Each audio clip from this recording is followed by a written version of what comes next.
दुख दर्द सुनो दिया रहना है, अस्सी यार मनो दिया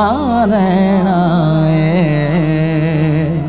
औज़ु बिल्लाहि मिनश शैतानिर रजीम, बिस्मिल्लाहिर रहमानिर रहीम। अस्सलामु अलैकुम रहमतुल्लाहि व बरकातुहू। दोस्तों, मैं नात खान अनीस हैदर खादमी, मेरे नाल बाबा जी सरबाज सियालवी साहब नातगो शायर हैं ते मेरे नहायत ही प्यारे और नहायत ही दिल अजीज़ शख्सियत मेरे पीर भाई जनाब ज़फ़र खान सियाल साहब। असी अज जनाब दी समातां दे हवाले करना है नातगो शायर जनाब किबला मुहम्मद अली ज़हूरी साहब दा कलाम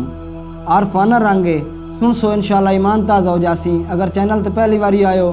तो चैनल नू ज़रूर सबसक्राइब करो, वीडियो नू लाइक करो, शेयर करो तो कमेंट सैक्शन दे विच अपनी राय दा इजहार ज़रूर फरमावना है। चलते आए अपने कलाम अपनी वीडियो की तरफ।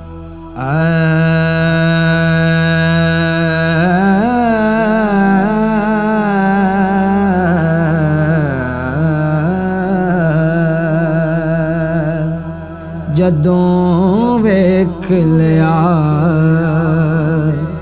मुख सोहणे दा,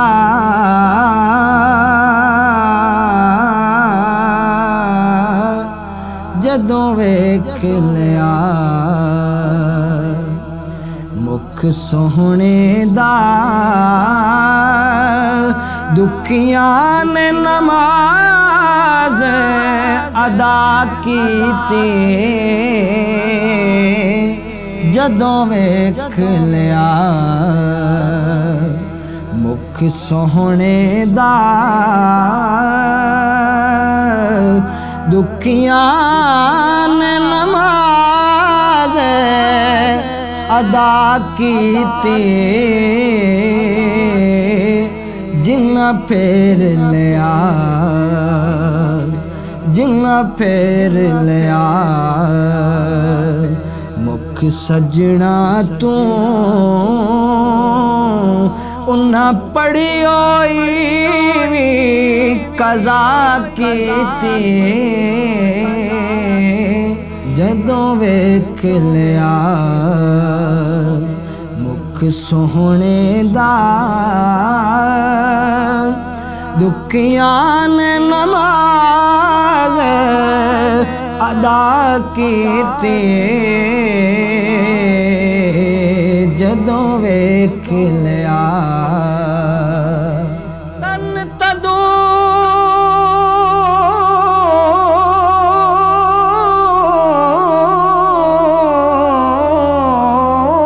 ते हड्डियां बाल असी हवा नाल तपाया,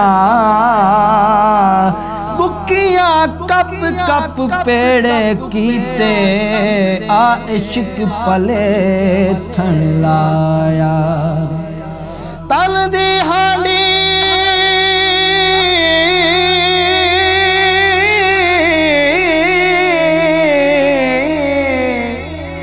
तन दी हांडी अते मन दा सालन उत्तू लूण हिजर दा पाया, यार फरीद मैं सारी तेरी तैनू अजण इतबार नहीं, दुख दर्द सुनो दिया रहना है, अस्सी यार मनो दिया रहना है, तद तिकर आउंदिया रहना है, जद तिकर उमर वफा कीती, जदों वेख लिया मुख सोहणे दा, दुखियां ने नमाज अदा कीती, जदों वेख लिया। फिर भाई बाबा जी अखियां ने दिता सबक पढ़ा, जद वेख्या चेहरा मुर्शिद दा अखियां ने दिता सबक पढ़ा जद वेख्या चेहरा मुर्शिद दा जिन्ना यार तू मंग के दर्द लिया उन्ना फेर न कोई दवा कीती जदों वेख लिया मुख सोहणे दा दुखियां ने नमाज अदा कीती जिन्ना फेर लिया मुख सजना तू उन्ना पड़ी होई आप कज़ा कीती जदों वेख लिया